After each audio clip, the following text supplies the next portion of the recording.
Olá, pessoal.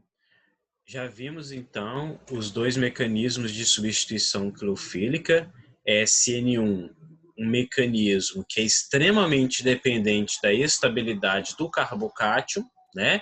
E o mecanismo SN2, que é aquele mecanismo concertado, né? Onde tudo depende, tudo acontece ao mesmo tempo e que há uma dependência aí grande sobre a energia desse estado de transição, da viabilidade da formação desse estado de transição, né?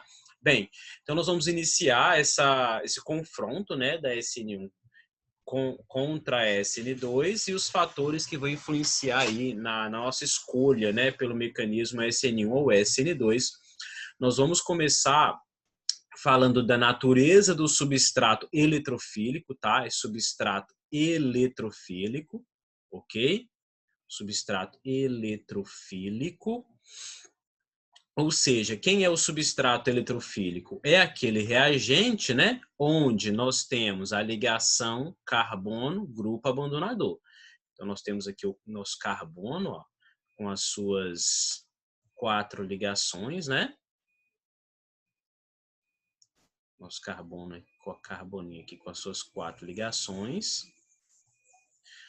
O grupo abandonador polo negativo, carbono polo positivo. É assim que nós vamos identificar o nosso substrato eletrofílico. Falando primeiramente de substratos alquílicos, eu coloquei aqui X é o grupo abandonador, tá? Então nós estamos aqui X grupo abandonador polo negativo, carbono polo positivo. Então repare que esse carbono, que é o carbono metílico, ele tem 3 hidrogênios, né? Aí nós colocamos agora nesse segundo exemplo, né, o carbono ligado a 2 hidrogênios e uma metila, tá? O substrato etílico. Nesse caso aqui, o carbono ligado a 2 metilas e um hidrogênio, tá? O isopropílico. E nós estamos aumentando, então, aqui a substituição do nosso carbono eletrofílico, tá? Então, localizando aqui, ó, sigma menos, sigma mais, polo negativo, né? Polo positivo, polo negativo, polo positivo, polo negativo, polo positivo, tá? Então, só para lembrar, no mecanismo SN2, ele está dependente de quem? Do estado de transição, correto? No estado de transição, o que nós vimos? Que quanto maior é o impedimento estérico, que eu vou chamar de IE, tá? Impedimento estérico, menor é a tendência pelo mecanismo SN2, por quê? Porque nós temos um aumento muito grande da energia do nosso estado de transição. Tá? Nós temos um grande aumento da energia do estado de transição. Enquanto que, em relação a SN1, ela depende da estabilidade do carbocátion, ou seja, quanto menor é a energia do carbocátion, certo? Maior é a estabilidade desse carbocátion, estabilidade do nosso carbocátion, e, consequentemente, maior é a tendência pelo mecanismo SN1, ok? Então, o que nós verificamos aqui? No substrato metílico, olha a velocidade relativa para SN2, 30. Quando é etílico, nós temos aqui o carbono primário, né? Carbono primário já desceu para 1. Quando nós temos aqui um carbono secundário, a velocidade relativa já baixou para 0,03.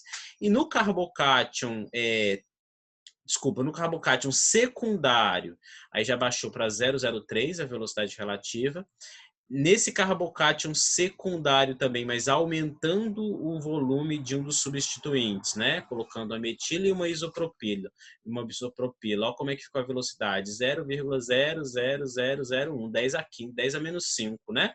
E já no caso de carbonos terciários, olha a velocidade para o mecanismo SN2, 0. Né?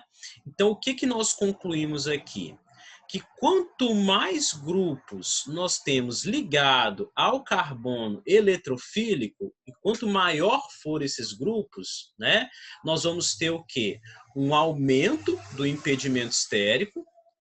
Reparem aqui, ó, um aumento do impedimento estérico, consequentemente, um aumento da energia do estado de transição e levando à conclusão de que isso diminui a possibilidade, né, a espontaneidade com a velocidade do mecanismo SN2. Ao passo que, quando a gente vai considerar SN1, aí o pensamento já é o inverso. No caso do grupo metila, ó, a probabilidade de ter SN1 é zero. Então, aqui, ó, 0% de chance de ser SN1. Por quê? Um carbocátion metílico, o carbocátion metílico não tem estabilidade nenhuma.